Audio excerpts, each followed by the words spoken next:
How does this enlightenment, this sudden change to fitrah come when it comes? A lot of times this will come in an instant because of a calamity in our life. We struggle throughout life concerned about our spiritual well-being and how we can be more spiritual. We try to keep this fitrah alive within us. And then something happens, one incident in life, a miracle we witness or a calamity befalls us, and that becomes a trigger, that becomes the spark because of which we suddenly gain this enlightenment. There is a sudden shattering of the ego. There is a certain growing of the wings. There is a certain metamorphosis that takes place.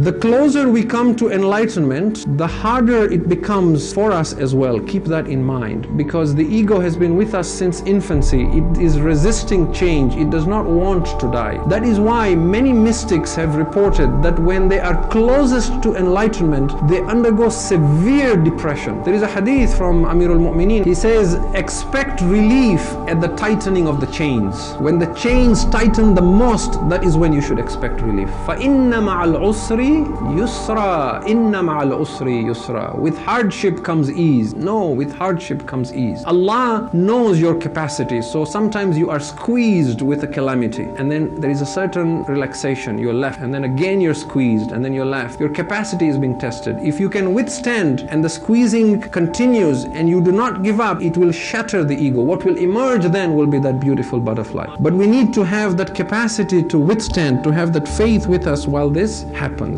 An analogy I like to give about going from tabi'ah to fitrah, or going from being egoically driven to being enlightened, is that proverbial light at the end of the tunnel. That light at the end of the tunnel is that enlightenment we seek, that fitrah we seek. However, to see that light, first and foremost, you must be willing to stand at the mouth of the tunnel. When you stand at the mouth of the tunnel, there is a dark passage you must cross. Tabi'ah is afraid of darkness. It is afraid of everything. Tabi'ah will say, don't go, we don't know what danger lurks, turn and flee. Most people will turn and flee. The rare few who will have the courage to walk through that dark tunnel, which may be represented as depression or any other calamity, they will emerge on the other side and stand in that light. Once they have crossed that tunnel, they will not know any fear. They will never come back, but even if they did, they have transcended the fear. You see, death itself is not as fearful as the fear of death. The most frightening human experience is the shattering of the ego.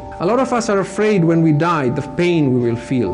Don't worry about the physical pain. You could be in a hospital dying and they could give you drugs, you will not feel any physical pain, right? You hear of this all the time. People are in a coma, they get morphine, they die. It's not the physical pain. What is really afraid of death is not your real self, because your real self knows you are eternal, you will never die. What is really afraid of dying is the ego, that false sense of I that was created. That I is afraid of even being diminished. When you insult me, my ego is diminished, it is deflated.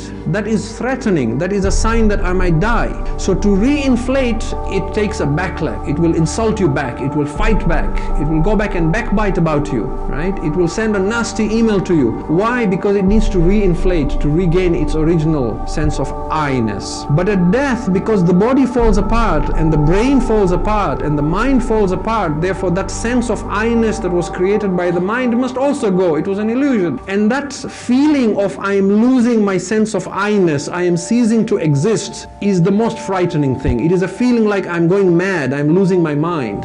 That is what we fear the most. We have a choice. We can seek spirituality and allow that to happen with our own volition, or we can continue denying and pretending death does not exist, and then at the time of death it is taken from us by force, and that makes it more frightening. The same it is with whether we choose to be tabi'ah oriented or fitrah oriented.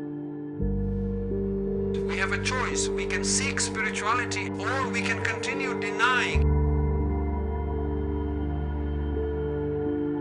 Let us give an example from the Quran of how this happens when a person changes from tabi'ah to fitrah, how they overcome this fear of death completely in an amazing way. The story and the example we take from the Quran is from the story of the Prophet Moses, or Musa alayhi salam. Fir'aun, or the Pharaoh, is a complete representation of total tabi'ah. When Allah wants to speak of oppressors, of tyranny in the Quran, He uses Fir'aun as the absolute embodiment of this dhulm, okay, or of a taghut. He uses Fir'aun. Fir'aun. When Musa comes back to Egypt with his brother Harun alayhi salam, Fir'aun sees the miracles he brings, so he challenges him. He says, let us have a showdown. And because he is so confident, he says, we will not do it now. He sets a day and he invites people from all over the country to say, come and witness how we defeat this Musa. He does not realize he's setting himself up for his own defeat. Then he has people sent out through his domain and he looks for the most accomplished magicians, the best of them, and they come to him. Now, these magicians, as we all know, they repent. When they first come, they are tabi'ah driven, just like you and I.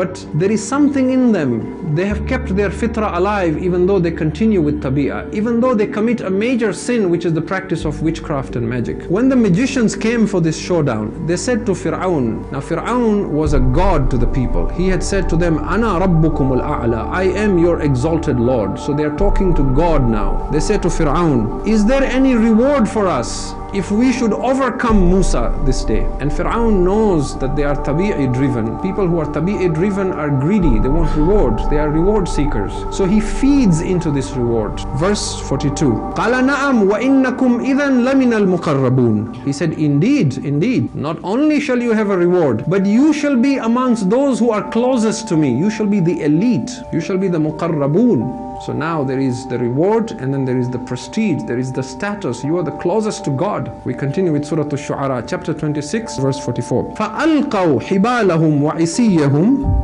وَقَالُوا بِعِزَّةِ فِرْعَوْنَ إِنَّا لَنَحْنُ الْغَالِبُونَ. So they threw their ropes and their sticks on the ground, and so confident they swore in the name of their Lord. They said, بِعِزَّةِ فِرْعَوْنَ, by the might of the Pharaoh, we this day shall be the victors. Now in Surah Al-Shu'ara, of course, the story of the serpent of Moses swallowing all their magic is given. The same thing is given in Surah Al-A'raf in chapter 7, verse 120 to 122, that when they saw that Musa had something that was real and theirs was magic, they played tricks on the eyes of people. The people saw the sticks and the ropes moving like snakes, but they knew this was just hypnosis. But they knew what Musa had was not magic, it was real. Now, وَأُلْقِيَ السَّحْرَةُ سَاجِدِينَ. The magicians fell down into prostration. قَالُوا آمَنَّا بِرَبِّ الْعَالَمِينَ. They said, we submit and believe in the Lord of the universe. And then to make sure people didn't think this Lord was the Pharaoh, they said, Rabbi Musa wa Harun, the Lord of Moses and Aaron. Is this normal? That someone who has been a magician all his life, who looks up to the Pharaoh as God, who worships him, who is being promised reward and status, he just sees one miracle and he changes 180 degrees. He now falls into prostration and is now saying, I don't believe he's God.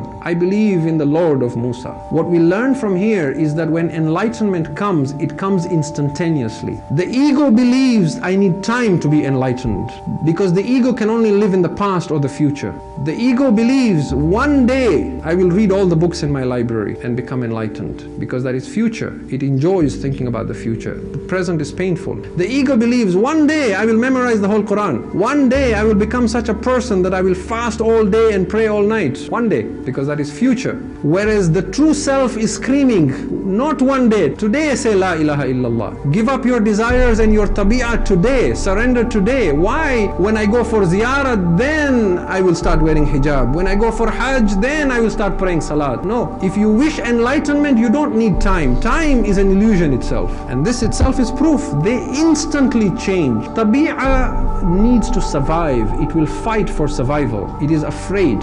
It does not have courage. Courage, overcoming fear of death, is a quality of fitrah. Unless you have become a completely fitrah individual, appreciate the martyrs of Karbala through this. It is not easy to stand before a tyrant. It takes someone like Zainab alayhi salam or the fourth Imam alayhi salam to stand in front of Yazid or to stand in front of Ibn Ziyad and say to them on their face, you are a liar. My brother won this battle, not you. We want courage, we have to choose fitrah. We want to overcome the fear of death, we have to choose fitrah over tabi'ah. Until that moment of enlightenment when suddenly we make a choice and there is a shattering of the ego and we completely transform from this caterpillar to butterfly and we become this being of fitrah as opposed to a being that is driven simply by animal instinct and tabi'ah. Is really afraid of death is not your real self. How does this enlightenment come when it comes?